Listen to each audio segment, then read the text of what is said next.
Hello everyone, welcome back to another art time lapse. Today I am doing a Studio Ghibli theme art time lapse of the entire or most of the family members from the Studio Ghibli movie series. So this is called The Family.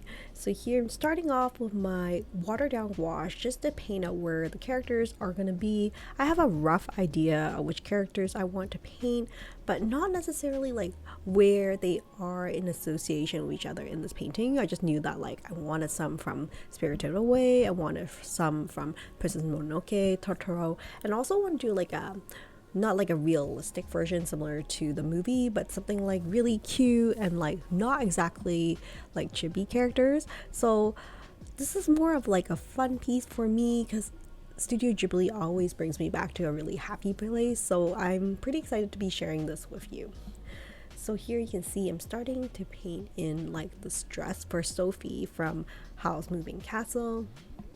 I'm slowing it down for you to my normal speed so you can see like the painting process, how it's not necessarily like 1 to 100 right away. It does take quite a bit of time for me to go through and paint this process, and I honestly don't mind taking my time and enjoying the process rather than I need to finish this, it's another assignment that I need to get done. So here is another character from Princess Mononoke. I'm just using a brown, like a burnt umber gouache to paint in the hair. For some of the darker colors for gouache, I do have to paint it like 2 or 3 times to get it really opaque. So each time I have to make sure the layer previously would dry fully before adding on the next layer. But you can see when it's wet, it's actually a lot darker than it looks. So that's one of the qualities of gouache that is helpful for you to know. So anyways, as I'm painting this like family of Studio Ghibli characters, I'm reminded of all the movies and all the moments I really enjoyed. This one is Mei from My Neighbor Totoro.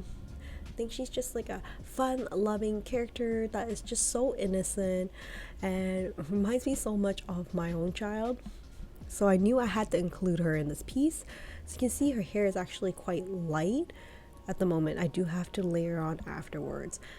And of course, I have to include the cat bus as well. It's one of my favorite characters. I love how jolly and like free-spirited the cat bus is. It's gonna be a little like of a cutesy character. Originally, when I was painting this, I was like, what am I going to do with this piece of artwork? Lately, I've been really thinking about functional artwork because a lot of times before I would sell prints on my artwork, and like people, of course, would love to don artwork in their own personal space of characters and cartoons and movies that are important for them and just remind them of like really special moments. But at the same time, like I think nowadays a lot of people don't have as much wall space, or maybe you're renting and you can't decorate the space as you would like.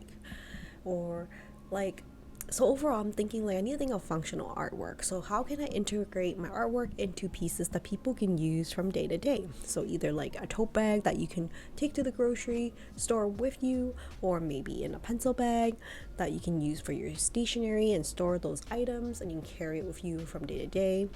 For me, I also thought about stickers because my kids absolutely love stickers, and like if you have like a planner or like you do a little bit of journaling, it could be a great addition to add.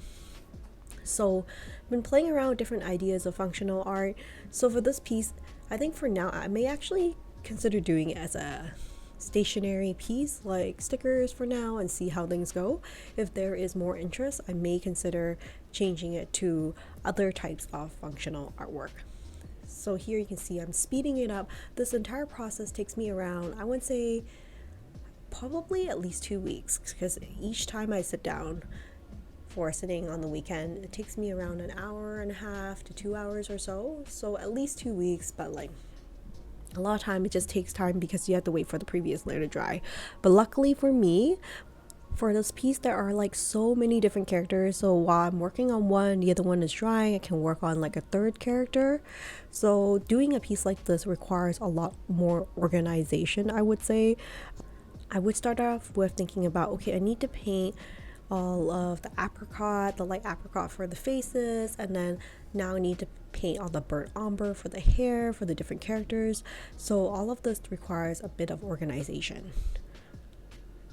Of course, that often helps with speeding things up, but if I'm not as organized, I can still get it done. It just takes a little bit longer. So here is a closer look at the piece. I did use a little bit of Acryla Gouache, white gouache to add highlights along with white archival ink to do some outlines at the end. But I think it turned out quite well. There's a nice composite of characters. I'm also debating whether this would look really cute on a tote bag, but we'll see how things go. And then I'm also going to show you the sticker pieces and how they turned out at the end, because surprisingly it was a lot cuter and a lot more vibrant in terms of the colors. It just worked out a lot better than I expected. Well, thank you so much for joining me on this art time lapse of a Studio Ghibli inspired fan art, The Family. So next I'll show you a little bit of a sneak peek at some of the stickers that came out for this piece. As you can see here, there's just like all the little characters. I think they're so adorable. I actually haven't tried peeling and sticking them myself yet, but I'm pretty happy with how it turned out. And I will probably use the same sticker company again in the future. That's from Faux Grace. Well, thank you so much for joining me, and I'll see you next time. Stay safe and stay creative, everyone. Bye for now.